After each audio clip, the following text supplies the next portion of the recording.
So anyway. Gotcha. All right, well, I am going to share my screen. Thanks everybody who is here and logging on. Welcome to you, Jeff. Glad you figured that out. And Jeff is going to lead us in this discussion of how to build an accurate CMA. And really the discussion is how to put that CMA together and how to choose the right comps. And hopefully next month, we're going to have another discussion like this where Jeff talks about the actual full listing presentation and the full value proposition that you can offer and how to build that into your Moxie Present CMA. But today's is about choosing the right comps. And Jeff, I'm going to share my screen so you can take it away. Very good. Good morning, everyone. Pleasure to be with you all. So first, I want to start out by saying listings are the lifeblood of our business. And the more listings we get, buyers we attract, the more chances we have to have in-house sales done. And I feel that we all need to learn how to prepare a proper CMA that's accurate and that is convincing for your potential sellers. I know there's going to be people out there that have their own ways of doing CMAs. I'm not going to tell you exactly how or what form you should put them in, but I highly recommend using Moxie Presents. I used Toolkit CMA prior to that. It's a similar product. Maybe some of you have used that. Maybe some of you still are. It's still available, but I would suggest using Moxie Presents.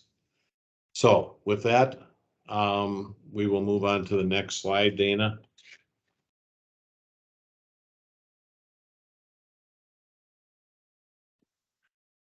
Yep, I'm doing that. There we go. Thanks.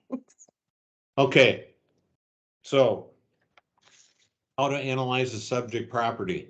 You need to ask the seller the right questions while you're at the property. First, let me back up just a second.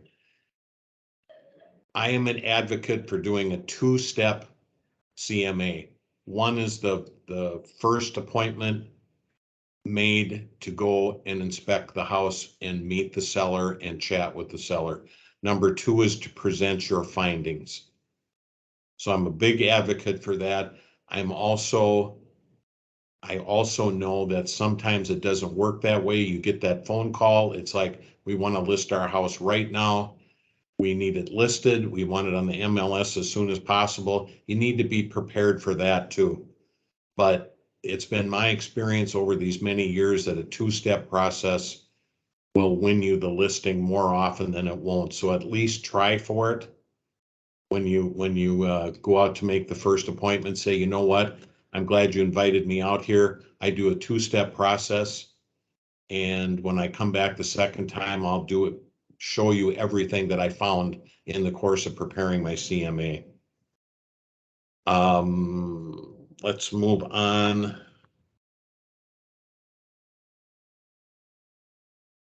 To the next slide. Sorry, I'm getting there. I had to let people into the lobby. So now we're back. There we go. Okay, a client's home is more. Okay, here we go. Meeting at their home.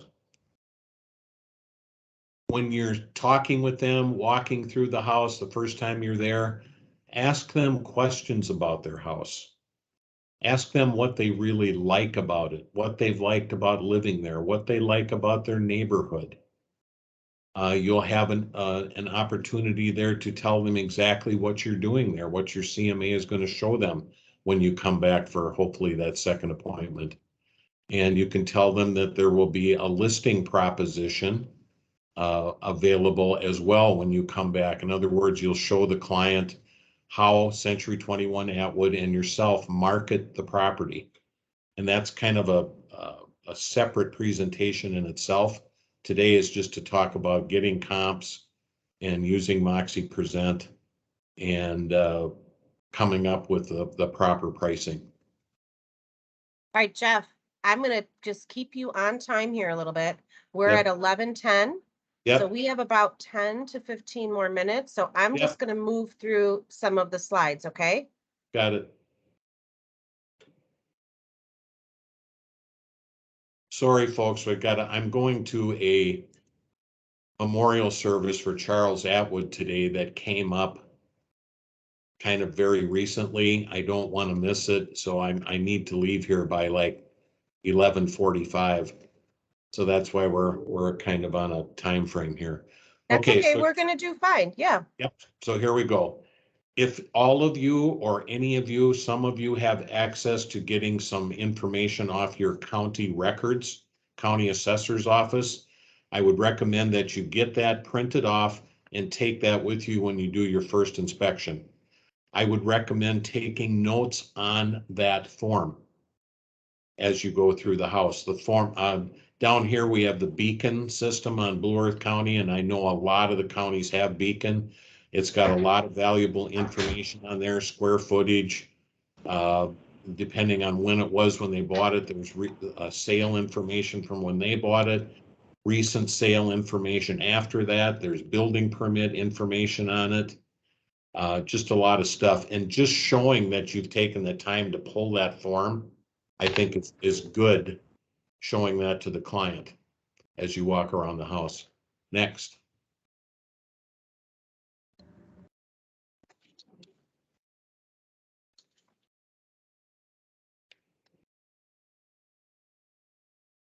Okay, we've already said ask questions about the property. Look for things that they've done special at the property. Add-on features as you're walking around it. Have they done a radon mitigation system, for instance? Have they added a humidifier system, an air exchange system? I always start in the basement and look at these things first. So that's another suggestion, is to start in the basement.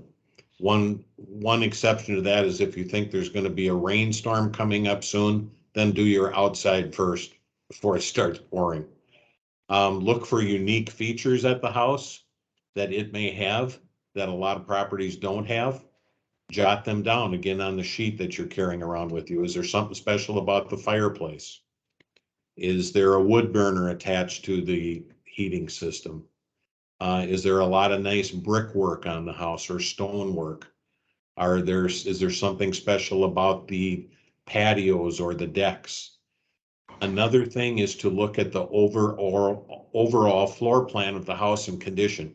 I'm sure you've all been in houses that are in terrific shape. They may have been updated, great countertops and cabinets and all that, but they still are sporting a floor plan that is not popular today.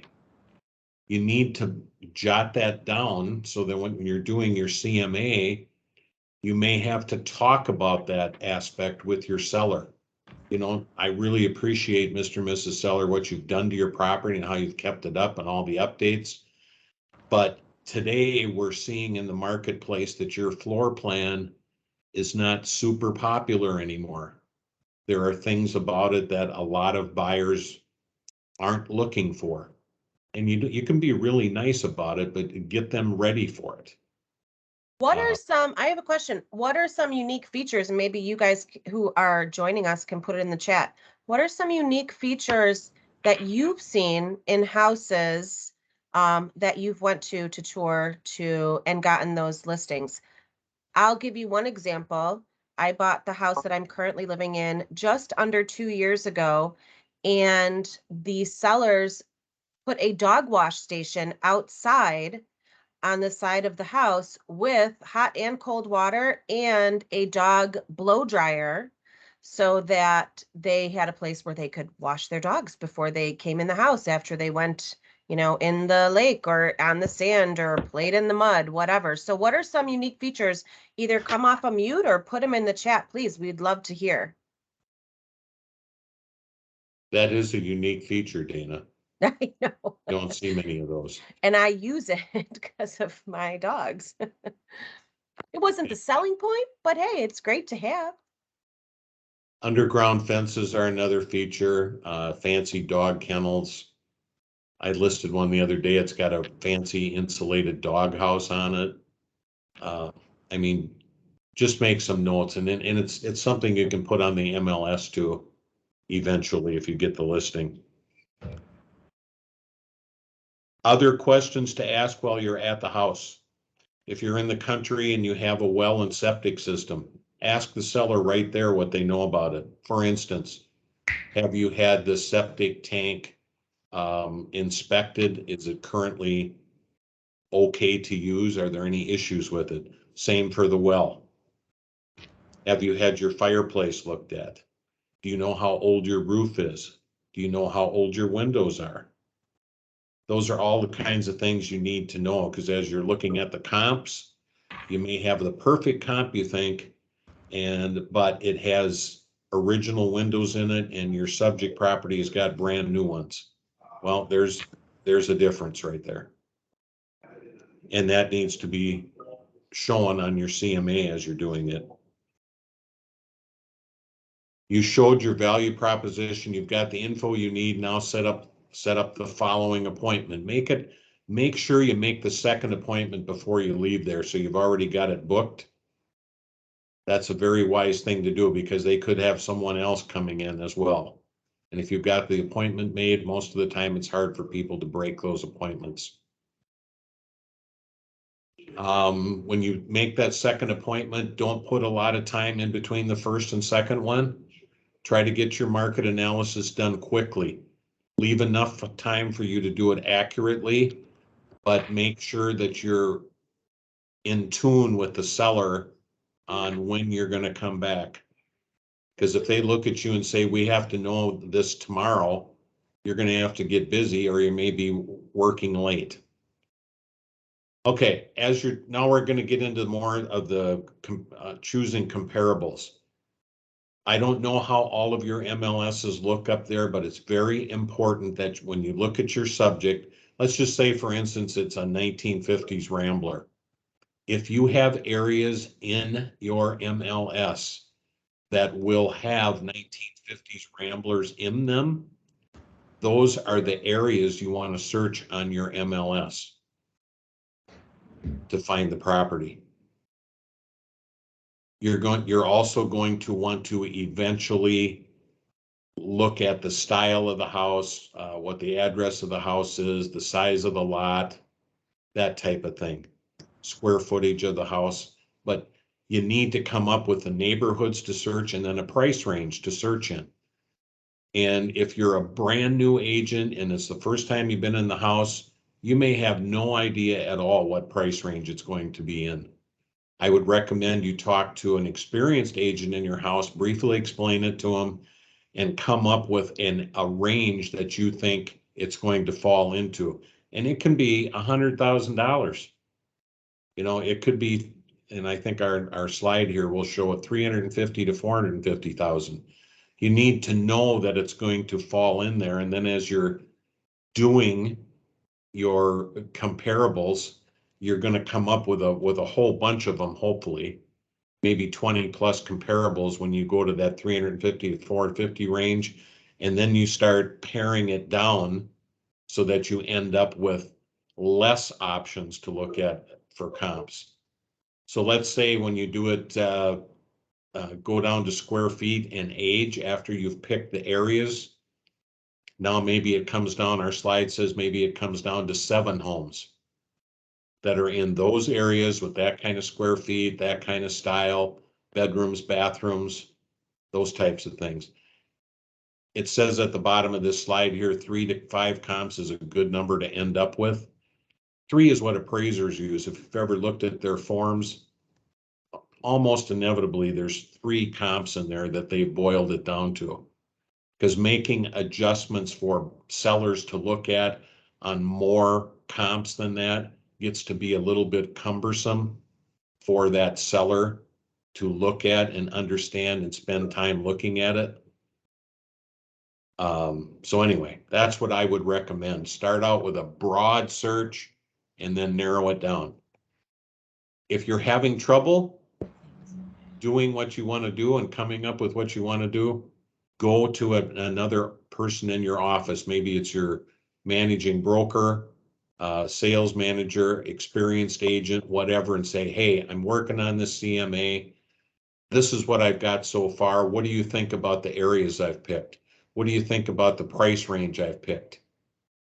And you want to do this prior to getting into it a little further and actually pushing the button that prepares your entire CMA.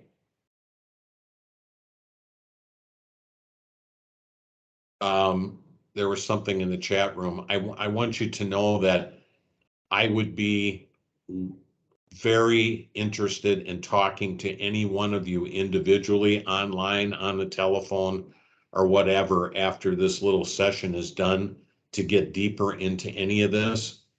But what I want you to take away from this entire presentation is that, number one, it's important for you to learn how to do a good CMA.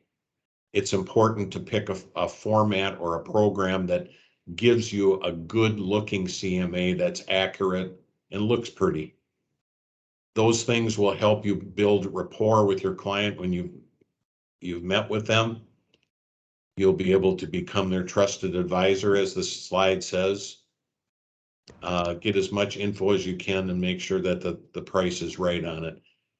I just want you to all get into doing professionally done CMAs, and I'd really like to see you try to do a two-step approach and make that CMA look good, so that anybody else in your market that's your competitor can't come close to the way your CMA looks and what it's showing to the customer. I just had a chat pop up. It says, what do I think about Zestimates on Zillow? I actually will look at them, and I'll look at realtor.com and what they think it's worth too. It's maybe something you want to share with your potential seller. It may not be something you want to share, because oftentimes they are way off on what their assessment of the valuation of the property is. So I would look at it on your own and then decide if it's something you want to share with your client. I think there are some great comments in the chat when we were talking about what are some unique features. Ellen says that an in-law suite, a second kitchen, or a home office, even if that property has a rental license. Hope said that in an older home, a built-in icebox. Absolutely.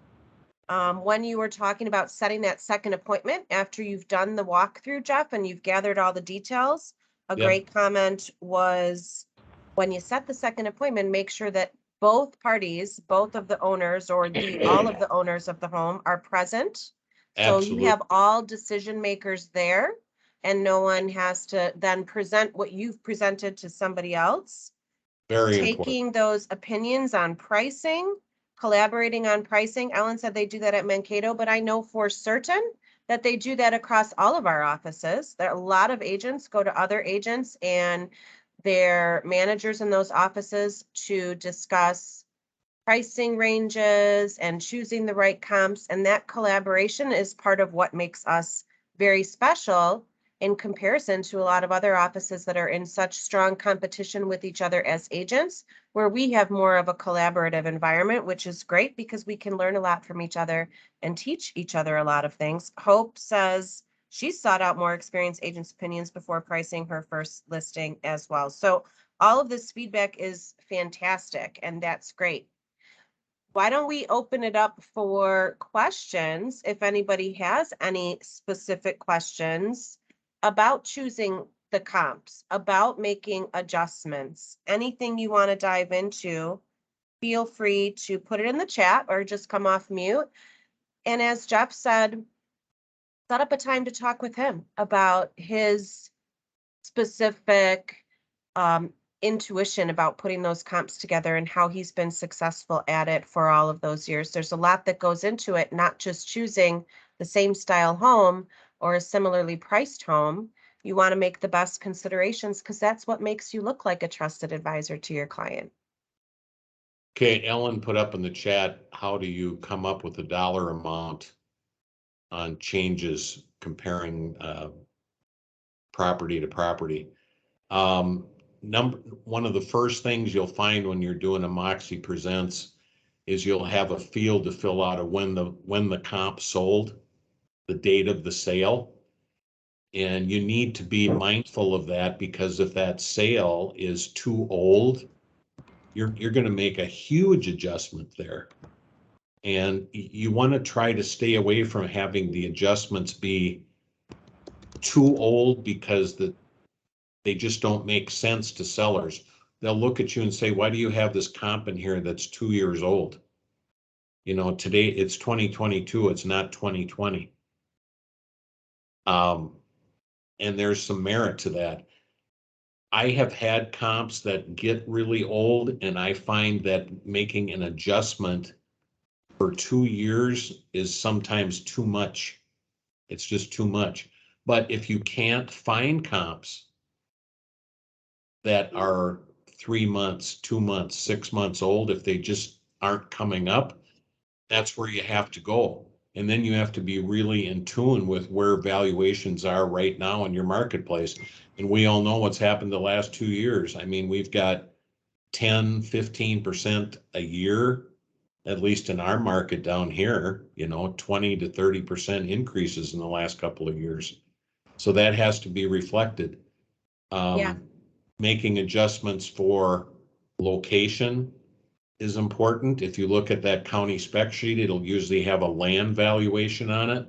So if you're wondering, well, how much is my subject property's lot worth compared to these 3 comps, look at what the assessor says about the valuation of the land on each one of your comps. If they're similar, you know you've picked out a pretty good comp. Question, when is a unique Jeff, property that has no comp? hold on 1 second. I want to go back. We had another Yep. question from Candy. Yes. Do you give a range, or do you give a specific price? Some people do say this is the price. Some people say, I think between, let's say, 350 and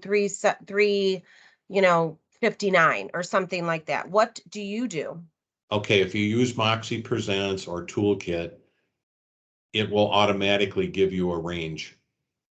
But you can change it. You can change it to a specific price if you want. I think they're asking, like, what is your preference?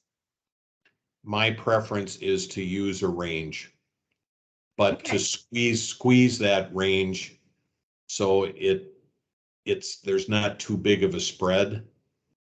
Right. You know, I'm going to say like up to 10,000 from low to high. I would try to keep it at that. But Harry Z. Oh, go ahead. That's just my opinion. Try to keep it to 10. That's a good note, though. That's a good range. Carrie Z says she just talked to you about this, Jeff, this morning, but maybe others could benefit. She has a house hitting the market on Friday that is only 0.6 acres or 0.06 acres, tiny, and no garage and no ability to be able to add a garage. How do I compare that to other solds that had garages or bigger lots that could add a garage? And in that same likeness, Rhonda asked, when it is a unique property that has no other like comps, same kind of question as Carrie, how do you make those adjustments? Okay, when it's a unique property, sometimes it's really hard to make adjustments. Sometimes you have to like write a narrative. I can remember doing this a few years ago on a unique property outside of town with 17 acres, a very large home, and it had a special kind of kitchen cabinetry in it. And I mean, literally, this homeowner had $100,000 invested just in his kitchen cabinets. And there's no way you can just do an adjustment on that. You have to write out and describe that kitchen. Pretend you're an appraiser and the bank underwriter is wondering how you put this high of a valuation on the house. You write a narrative, and there's spots in Toolkit or Moxie Presents where you can write a narrative in, or you can put a special page in for it. But I told Carrie this morning, she's got this property with a real dinky lot.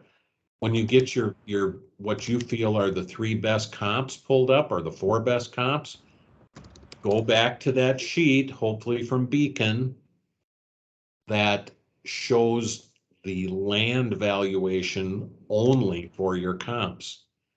And if your comps all have 150-foot deep lots or something larger, or 140, 120, and your subject is 10 feet, take a look at where the county is valuing the land on the comps versus what your subject is.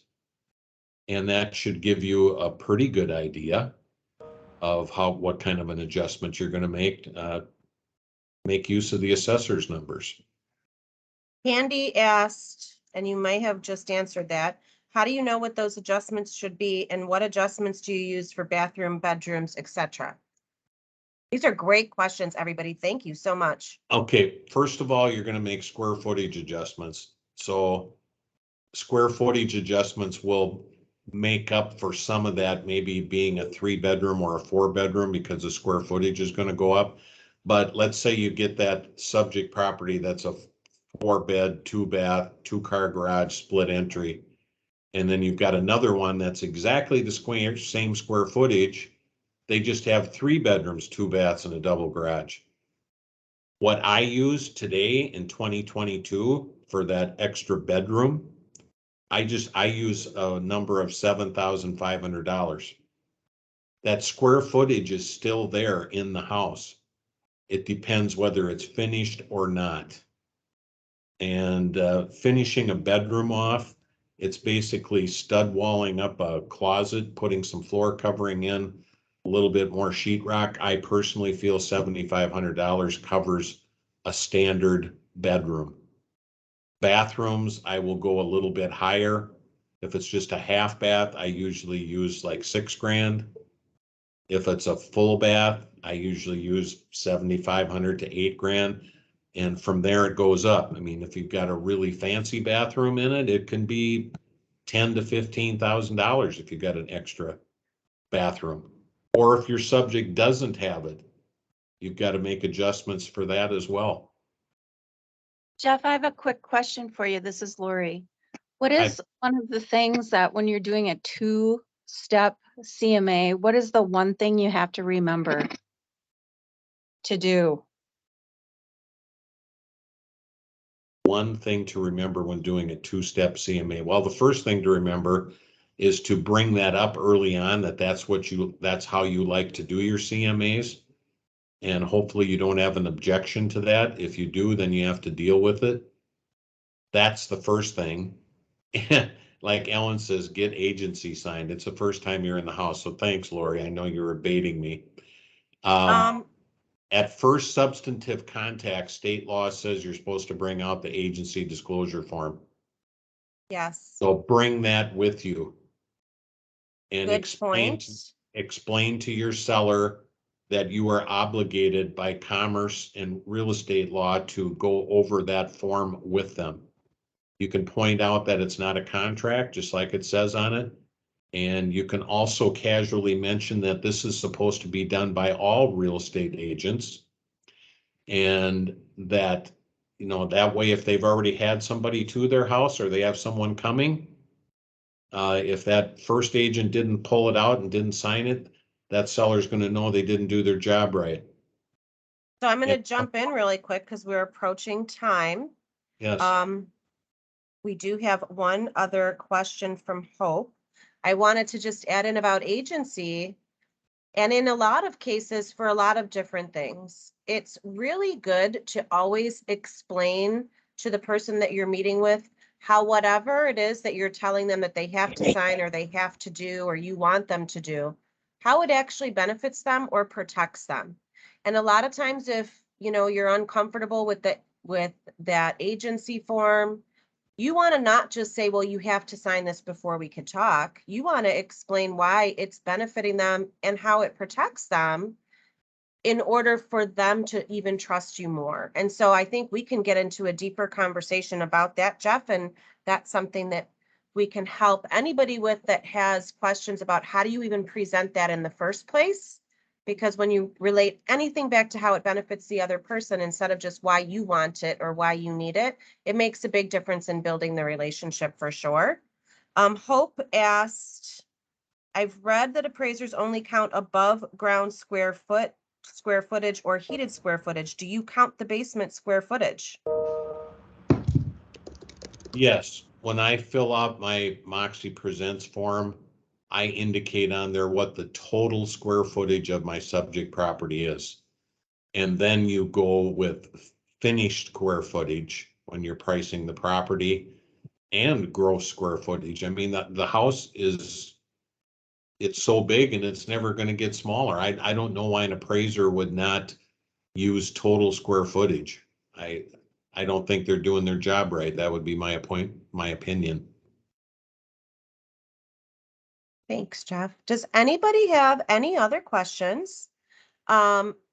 And if you want to take your questions one-on-one with Jeff, feel free to reach out to him. Feel free to give him a call. I know that he is happy to help anyone and everyone. As soon as I said, I'm getting a lot of questions lately from our new agents about how to put together a CMA and how to choose comps. I think this was great, Jeff, that you were able to share your knowledge about this. It just helps everybody across the board. And we have so many people with different specialties in all of our different offices that we could all leverage to learn more from, to really help us all be recognized as the best trusted advisors in our respective communities and neighborhoods. So I really appreciate your time and that you did that. Yes, Jeff is a rock star, Ellen. Yes, Jeff is a rock star. I know this Literally, he is a rock star. this was a very a quick overview of using Moxie Presents.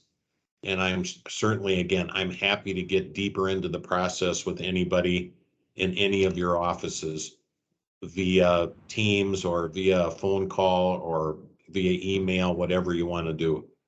It's Yes. it's something that it takes a long time to learn how to do a good CMA.